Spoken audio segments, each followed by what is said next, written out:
કામગીરી થઈ નથી અને શિયાળીની પોળના વેપારી વર્ગને મળવા માટે નીકળ્યા ત્યારે કચરો બાંધ્યો તો તરત અમને લોકોને દંડ કરવામાં આવે છે. તો પછી આ રસ્તા એ લોકોના કરતા નથી. બીજું કે રસ્તા સારા નથી તો વેપારી વર્ગ એવી માંગ છે કે અમારી થોડી ઘણી ચાની પ્યાલીઓ બહાર પડી રહ્યો, કોઈ શૌચાલય છે પણ એ બંધ હાલતમાં છે.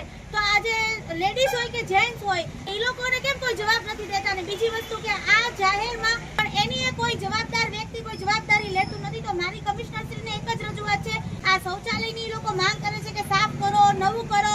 એટલે આજે એ લોકો બહાર નીકળ્યા છે. જો હવે એવી પરિસ્થિતિ ન આવે કે ધીમે ધીમે આ બધા વેપારી તમારી ઓફિસ સુધી આવે કે વેપારી વર્ગનું સાંભળો, તમે એ લોકોને ન્યાય આપો. એ લોકો હવે થાકી ગયા છે. એટલે અમને એક રજૂઆત છે અને એક નમ્ર વિનંતી છે મારી જિલ્લા પ્રમુખ મહિલા તરીકેની. રોડ ઉપર આવે, રસ્તા જામ કરશે, ત્યારે જો તમારે આંખ ખોલવાની હોય તો પછી આપણે એ રસ્તો અપનાવીએ. અમારું સાંભળો. જય હિન્દ.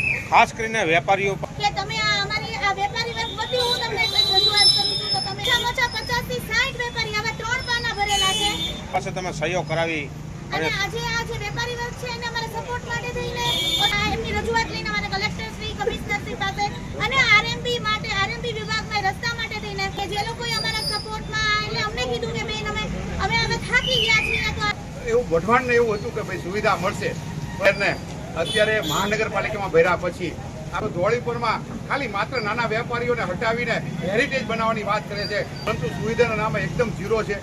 આજે ધોળીપુર જોવામાં આવે એકદમ ખાડા નગરી જેવું આ સુરેન્દ્રનગર થઈ ગયું છે.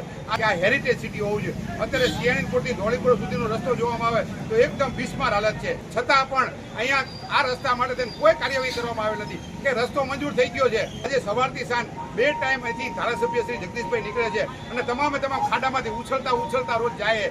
પણ વઢવાણની જનતા અને ધોળીપુર સિયાણીપુરના વેપારી વર્ગના તમામ વ્યક્તિઓ ભેગા મળી અને આજે આહવાન કરે છે કે રસ્તો આટલા કરોડનો મંજૂર થઈ ગયો પણ આવી તો લોભામણી લાલચ વઢવાણના ઘણા સમયથી આપતા આવે છે. એમની પાસે પણ જવાબ માંગીશું કે શા માટે આ અમે ખાડાવાળા રસ્તામાં ચાલવું જોઈએ. તમામ સાથે મળી અમે આવનારા દિવસોમાં જગદીશભાઈને સિયાણીપુરે રસ્તા વચ્ચે રોકશું અને તાત્કાલિક ધોરણે સારા રસ્તા કરવા જોઈએ. હાલે અમે વેપારી વર્ગની મુલાકાતે નીકળ્યા એટલે ચાલવા માટે થઈ અને સારો રસ્તોની અમારી તમામ વેપારી વર્ગની તથા કોંગ્રેસ પરિવારની પણ માંગ છે. અને ગટરના પાણી રોડ ઉપર ગંદા પાણી જાય છે તો તાત્કાલિક મહાનગરપાલિકાના કમિશનરે પણ અમે વેપારી વર્ગ ત્યારે પણ રજૂઆત તમામ વેપારીએ કરી કે અહીંયા ગટર છે એ છેલ્લા 1.5 વર્ષથી સફાઈ કરવામાં આવી નથી. એની રજૂઆત માટે ધ્યાન દોરીએ છીએ કે તાત્કાલિક ધોરણે આ ગટર પણ સાફ કરવામાં આવે.